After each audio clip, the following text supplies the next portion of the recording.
Think about it. Uma umdala uye officing and jiggy sebakushintshile where you sit. Nobody said anything. They just said, "Oh, you no longer sit here. You're going to sit there." Kuthi hlanya and umdala, imagine ukuthi kwenzakalani ingane doesn't even understand. At least when you can inquire why all these changes kwenzakalani, or mawuthi uyafika endlini memfu umama ezala wakho memfu umama ezala wakho ucwele indlu uthole ukuthi everybody knows why she's here except for you. How do you feel? So I always think ukuthi yes, I'm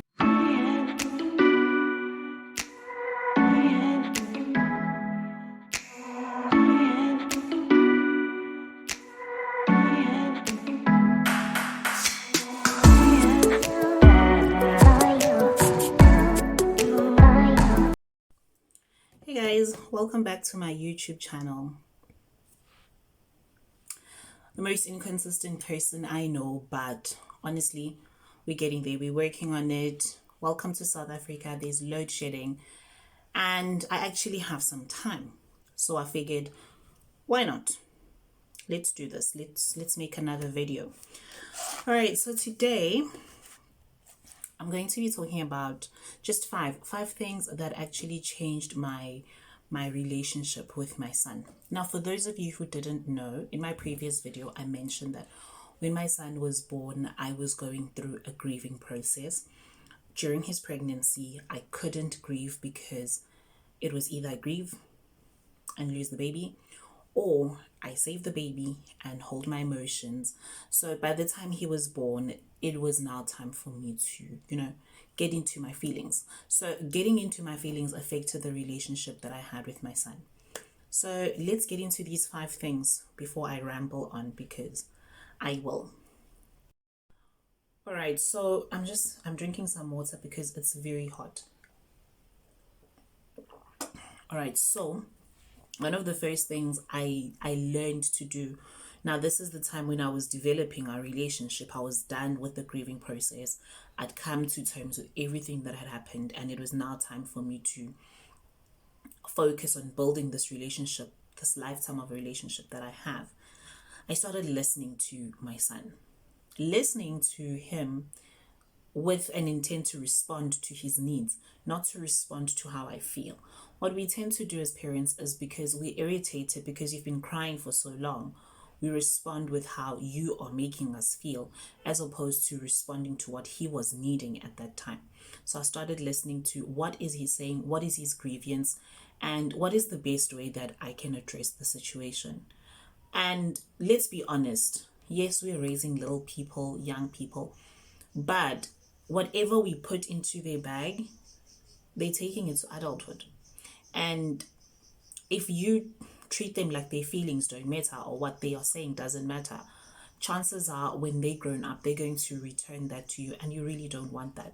And everyone, including myself, I want to be heard. If I'm expressing my feelings or saying that this is troubling me, I want you to hear it from the point that I'm coming from, not from the point of your irritation. So I started listening to what he was saying to me.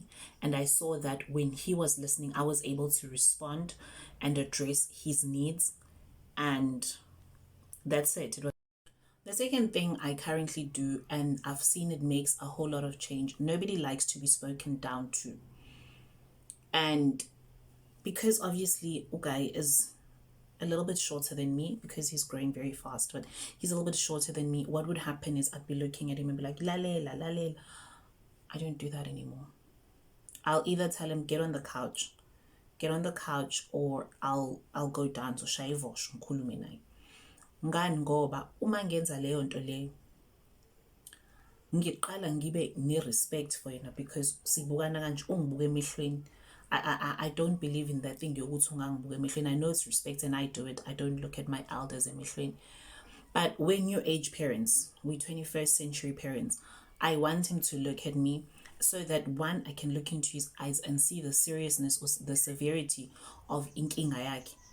And two, akungivumeli ukuthi ngimthethise ngathi akaphile ekhanda. Because let's be honest, hayibo ukuthethise ngathi awuphile ekhanda uma umncane, ngani ngoba umuntu ubheke phansi kanje. So ngiyake ngizame ngithi guy gibela kusofa, ngibeka kusofa ungichazele inkinga yakho yini, okanye mina kufanele ngishaye ivosho ngishone phansi ngikhulume nawe ngiyizwe inkinga yakho ukuthi ithini, so nawe ukwazi ukuba comfortable ukhulume nami. Ngoba naye sezobe lokhu ethena-ke intamo ezama ukungichazela, I feel like it's just rude. I don't do it, and I feel that has changed the way I relate to him and the way that he relates to me. So yes, this one is a winner. I don't care whether you're a teacher, you're a parent, whatever. Make rules. Even with umuntu wakho, if there's going to be some sort of guidelines that you guys do, we phone each other. Decide ibona nobabili. There is nothing worse than somebody coming with rules that you don't understand. Where do they come from and why? And now you are responsible for things that you never agreed to, that you don't even understand. So even in the classroom as a teacher, what I'll do is we both come up with the rules and you give me the rules, and that's it. You are accountable to your own rules.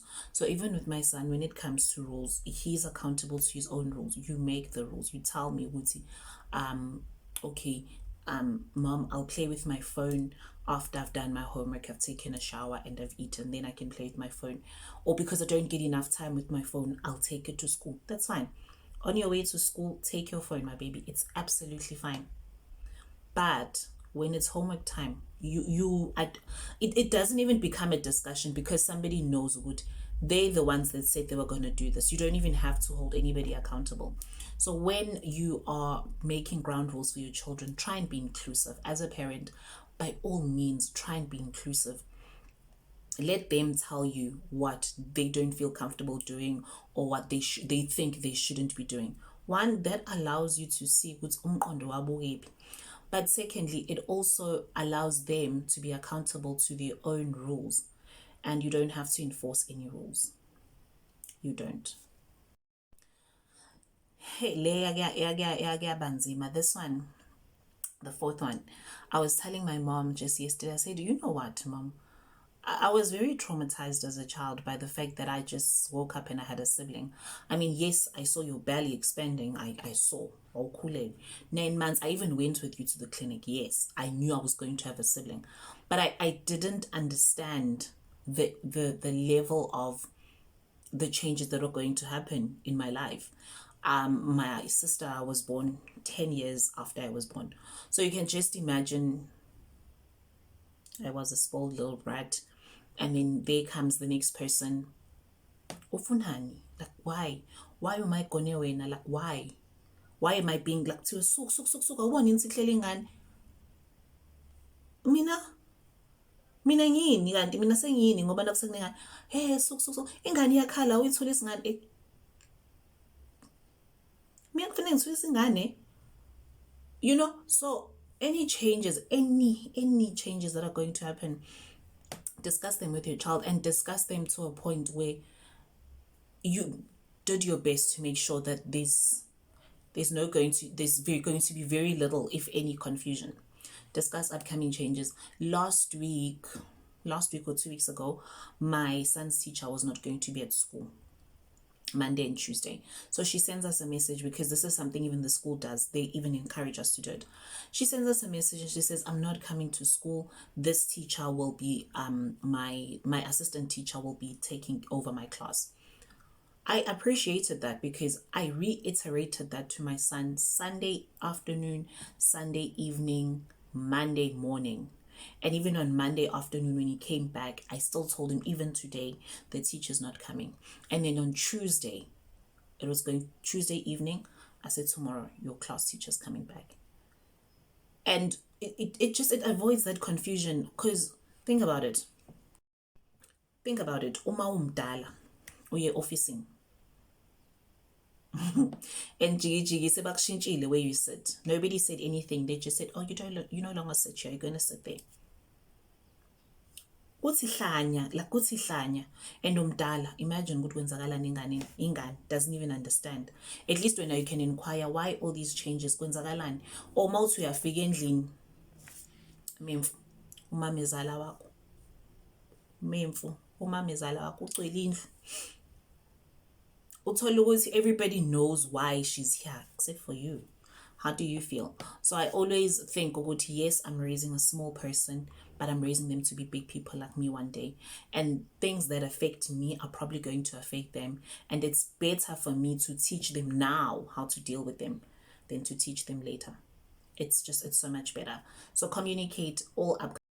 The last and final thing that actually strengthened my relationship with my son was allowing him to make decisions. Now, I'm a very indecisive person, like super indecisive. It's really scary. Maybe that's why even my videos are not consistent. I'm indecisive, guys. So you need to give those people, those young people, those little people in our lives, the opportunity to make their own decisions. Small decisions. It doesn't have to be major things, because it makes them feel included. It makes them feel like they have some sort of power over their lives, and it's not just you. And the older they grow, the more choices you allow them to make, and they'll feel safe in the ability to make decisions. So for example, I allow my son to pick what he's going to eat, especially in his lunchbox. He chooses what he's going to eat 3 out of 4 times a week, 3 out of 5 times a week. He chooses the storybooks that we're going to read. Whatever storybooks he wants to read, we'll read, except for like if it's a big or hectic storybook. Not happening. His clothes, he'll tell me he wants to wear this. Justify, why do you want to wear it? He'll tell me, okay, go ahead. So allowing your children to make decisions makes them feel secure in their choices. And it also allows them to know that sometimes once you've made a choice, you can change it, or sometimes you just have to see through. But it gives them the confidence in their decision-making skills. And honestly, who likes to have their lives fully controlled by their parent? So those are the 5 things that I've done, and I think they've helped me drastically. I've seen my son's personality. I think he has a wonderful personality. He has a phenomenal personality. It's allowed me to also relax a bit as a parent, like not be hard on. I've come to relax, and so it gives me enough time to do other things, because I know that on the basics, he's okay. So I'll be uploading this video, and because there's load shedding and I have 2 hours, I'll be making another video. Thank you so much for coming through. Follow me on all my social media platforms. They're down below. TikTok. The things that you people are doing on TikTok is absolutely amazing. I am humbled. So follow me on TikTok, follow me on Instagram, and let's build a community of smart moms.